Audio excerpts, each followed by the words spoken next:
Kinakabahan si Isabel habang nakamasid kay Nico. Nakasalukuyang tinitikman ang niluto niyang pork adobo. Nasa kitchen sila ng bahay nito at humiling na ipagluto niya. Ito ang kauna-unahang pagkakataon na ipinagluto niya ang boyfriend. Di siya sigurado kung makakapasabay iyon sa panlasa nito. Nico was a great chef. Tumango-tango si Nico bago tumingin sa kanya. It's good, komento nito. Konting practice pa, pwede ka na rin magluto para sa restaurant ko. Inirapan niya ito. Huwag mo akong bulahin. Napakalayo ko pa para maging isang chef. Saka simpleng recipe lang iyan. Kahit sino kayang gawin iyan. You can be great when you keep on studying, sabi nito. Gusto mo ba? I-enroll kita sa culinary class. Kahit tuwing weekend lang. Hindi na, tanggi niya. Ayaw niyang gumastos para sa kanya ang boyfriend. At hindi rin niya iyon mapapagtuunan ng pansin. Sa ngayon, gagawin ko na lang muna ang hobby, ang pagluluto. At lumapit siya rito at niyakap sa baywang. Tinuturuan mo naman din ako. Tumaas ang gilid ng mga labi ni Nico. He stared at her for a long while. Okay, you can just cook for me. Then, ngumiti siya at tumango. At pati na rin sa mga kapatid ko. Wala naman sila dito ngayon. Kaya kung uubos na itong niluto mo. Pabiro nitong hinampas sa dibdib. Sige na, kumain ka na. Hindi ka kakain? Busog pa ako. Katatapos ko lang din kumain kanina. Pagkatapos ng shift ko sa restaurant. Sumunod naman si Nico at kumain na. Silang dalawa lamang ang nandoon ngayon. Dahil nagpunta sa mall ang dalawa niyang kapatid. Pasado alas 7 pa lang naman ng gabi. Kaya sigurado, mamaya pa uuwi ang mga iyon. Habang kumakain si Nico, ay nakamasid lamang siya dito habang umiinom ng tea. Happiness filled her heart at the sight of him, enjoying the food she cooked. Isabel stared at his handsome face.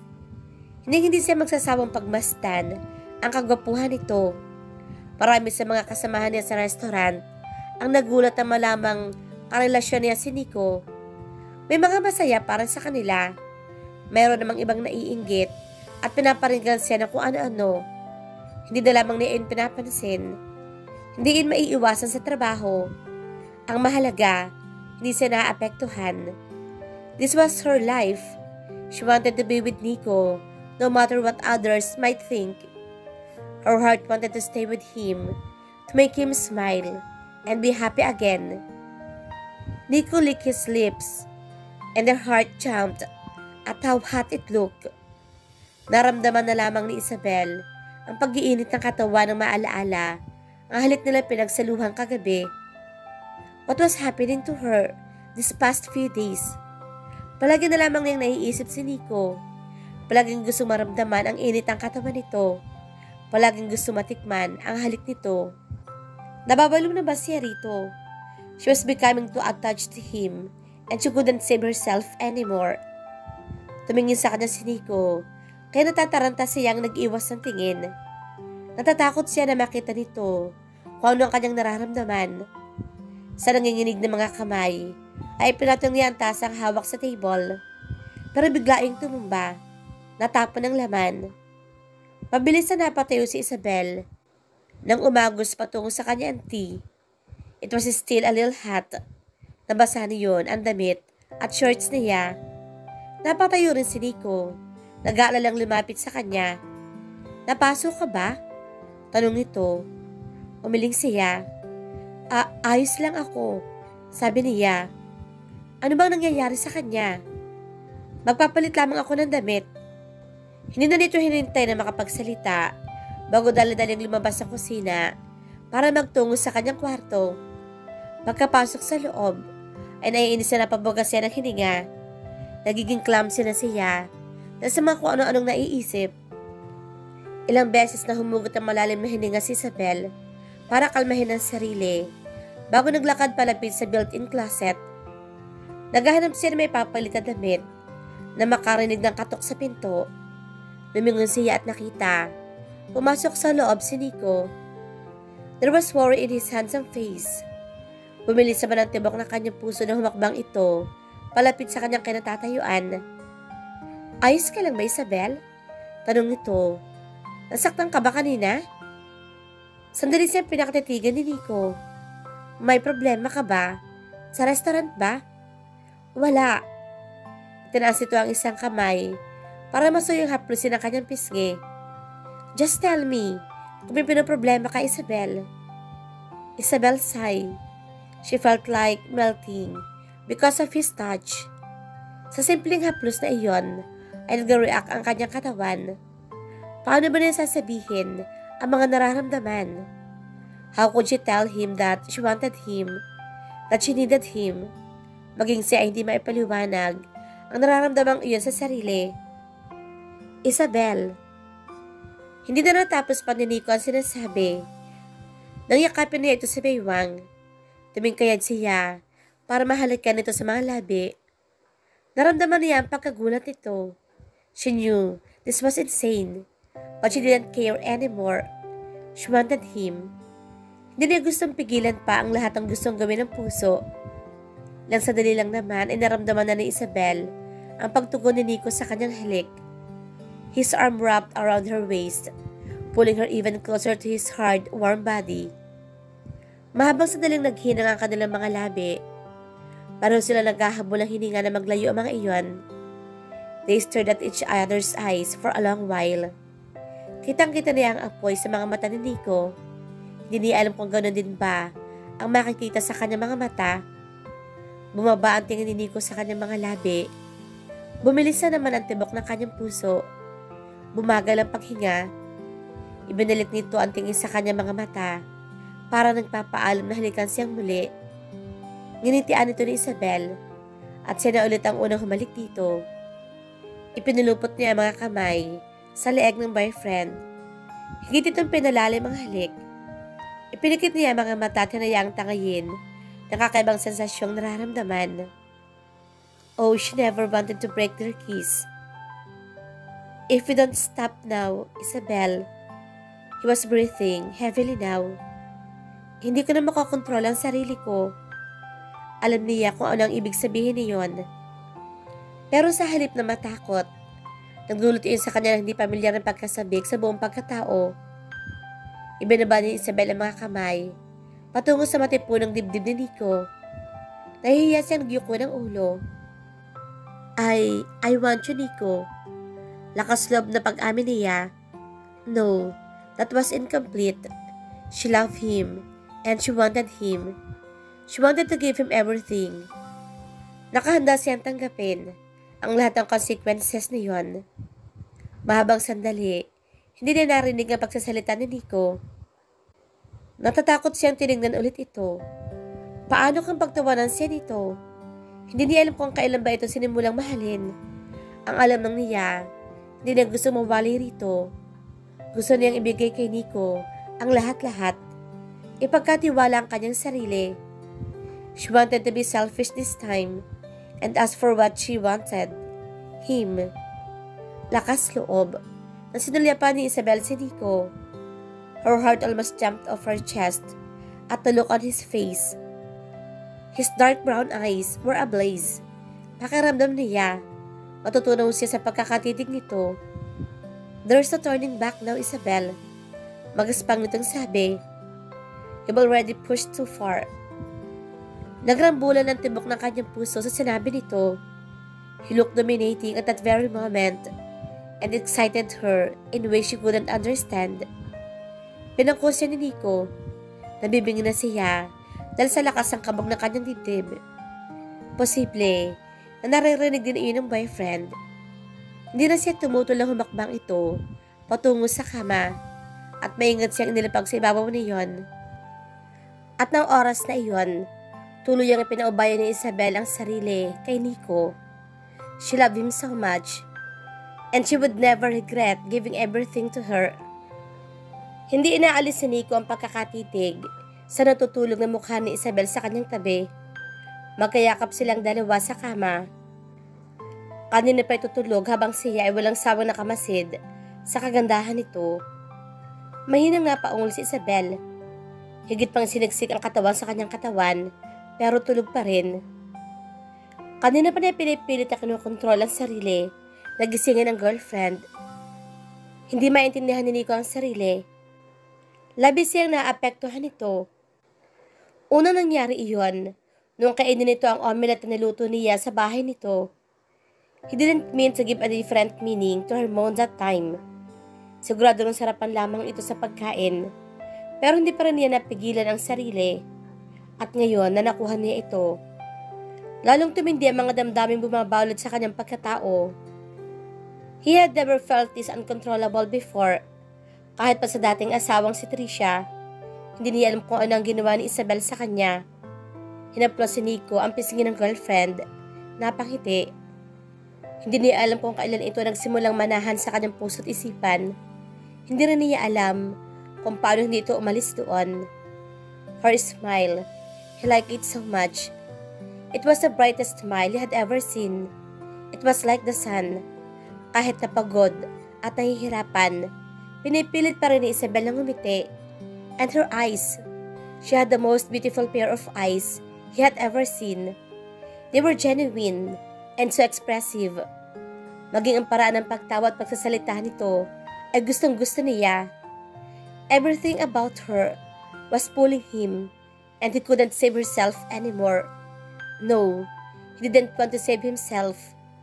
Gusto niya mga damdaming bumabalot sa kanya tuwing kasama si Isabel. Gusto niya itong palaging nasa kanyang tabi. Gustong palaging nakikita. He could even stare at her forever. Hinigpitan ni Nico ang pagkakayakap kay Isabel. Gusto niya magkaroon ng bagong buhay kasama ito. He was happy. Matagal na rin mula na makaramdam siya ng ganong klase ng kasiyahan. Dahil kay Isabel, pinatawad na niya ang sarili. Nakalimutan na niya ang nakaraan at gusto na ulit bumuo ng panibagong mga pangarap, ng panibagong hinaharap. And he wanted a future with her. Sisiguraduhin niyang poprotektahan ang kasiyahang iyon. Hindi niya hayaan may makasira at makaagaw pa doon. Nagising si Isabel dahil sa paghalik sa kanyang mga labi. Iminulat niya ang mga mata at nasalubong ang gwapong mukha ni Nico. Ngumiti ito. Good morning, sleepyhead. Batay nito sa magaspang na boses. It's time for breakfast. Mabang sandaling nakatitig lamang siya sa boyfriend na mula ang kanyang mukha nang maalaala ang nangyari kagabi. Nag-iwas siya ng tingin. Sobrang lakas ang kabog ng kanyang dibdib. Lumayo sa kanya si Nico at naupo sa kama. Nagdala na ako ng breakfast dito. Sinalya pa ni Isabel ang nakapatong na tray sa bedside table. Maingat siyang naupo. Hindi binibitawan ang kumot na nakatakip sa katawan. Alam naman niyang nakita na ito ni Nico ang kanyang kahubdan. Pero hindi pa rin niya mapigilang makaramdam ng hiya. Inilipat niya ang tingin sa lalaki. Her heart jumped in her chest as she met his burning eyes. Nakaramdam na naman siya ng pag-iinit sa parte ng kanyang katawan. Medyo nananakit pa ang parteng iyon, pero hindi lang niya ipinapakita. The pain was nothing compared to the pleasure and happiness she received from him. Malinaw pa rin sa kanyang alaala ang lahat. Hindi niya alam kung makakalimutan pa ba iyon. What's wrong? Tanong ni Nico. Hindi ka pa nagugutom? Hindi na nakasagot si Isabel ng marahang hilahin ni Nico. Ang kumot at tumatakip sa kanya. Nahantad na naman dito ang kanyang kahubdan. Gusto sana niyang takpan ang sarili, pero hindi naman maigalaw ang katawan. Bumaba ang tingin sa kanyang katawan ni Nico. He was naked too. Nalaki ang kanyang mga mata sa nakita.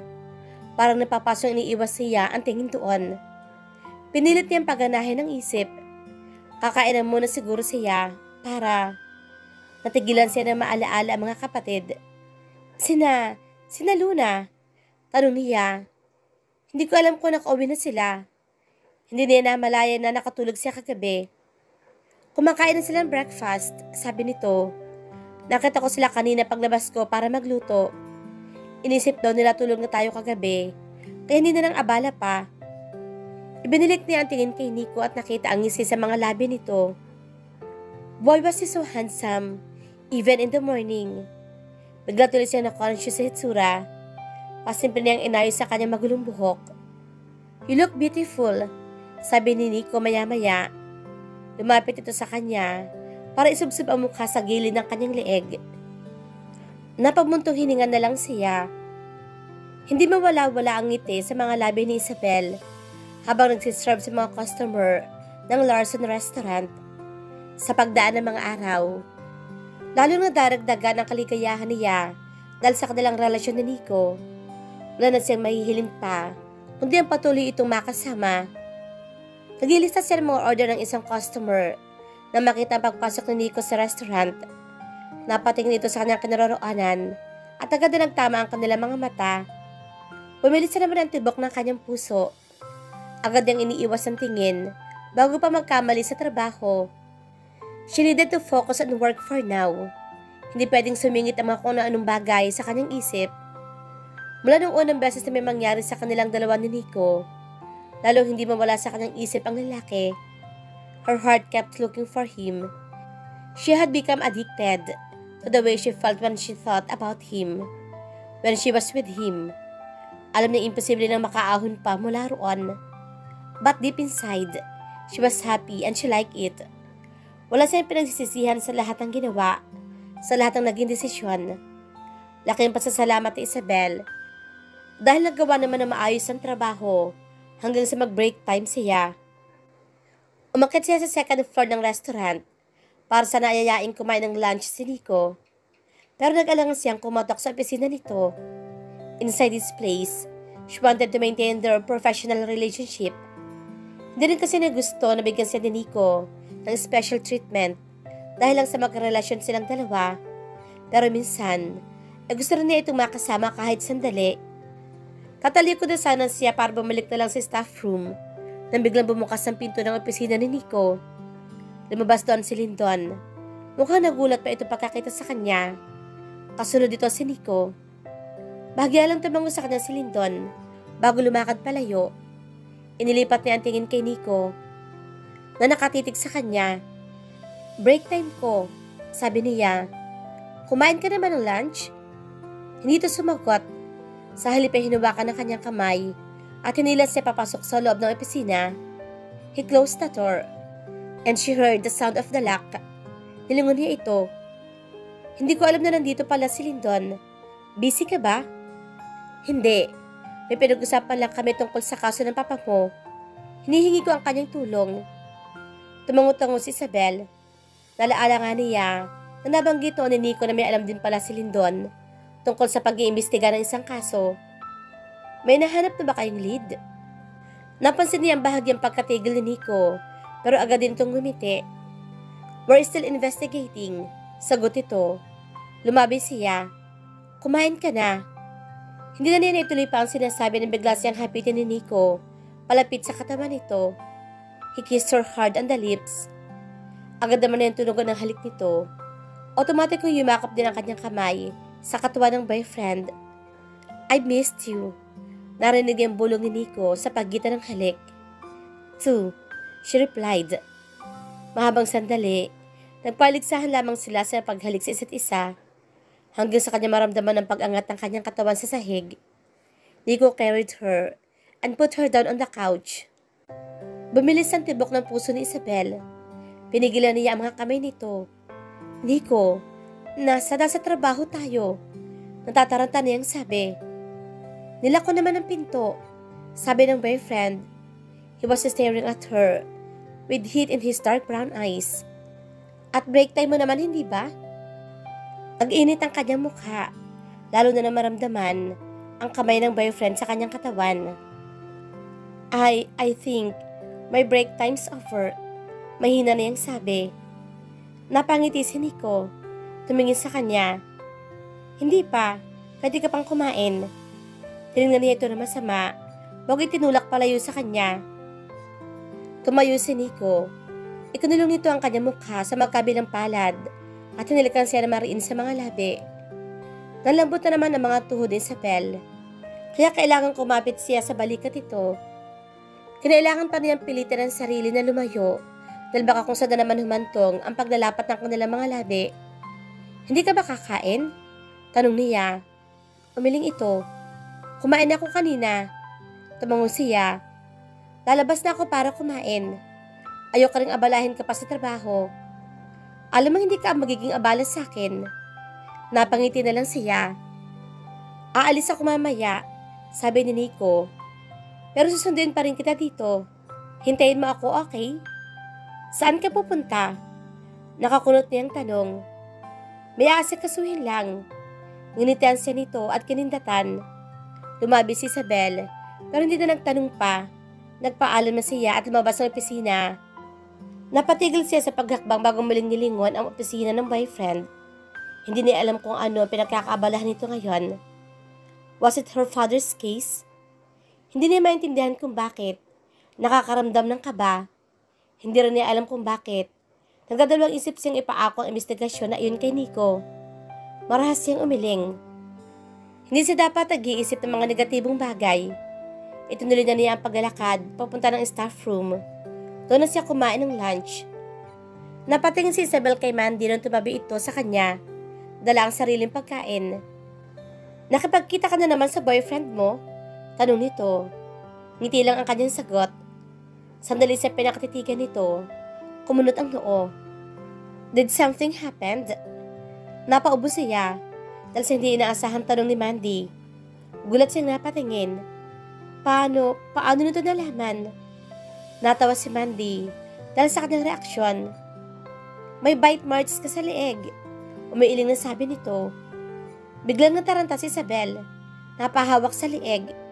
Nakalimutan pala niyang ilagay ang red scarf sa leeg. Hindi. Kaya, kasi, hindi niya alam kung paano sasagot o kung ano ang sasabihin. Pakiramdam niya ay sasabog na lamang ang kanyang ulo dahil sa pag-iinit ng mukha. What did Nico do to her? Calm down, Isabel. Natatawang sabi ni Mandy. Hindi mo naman kailangan mataranta. You're an adult. And so is Sir Nico. Magkarelasyon kayo. Yumuko siya, nahihiya pa rin. Dapat pala i-check muna niya kanina ang sarili sa salamin. I'm so happy for you, sabi nito. Pati kay Sir Nico. Kahit yung mga atribida dito, marami pa rin sa amin ang masaya para kay Sir. Ngayon lamang namin siya nakita na ganyan kasaya. I hope for the best for both of you. Tinignan niya si Mandy.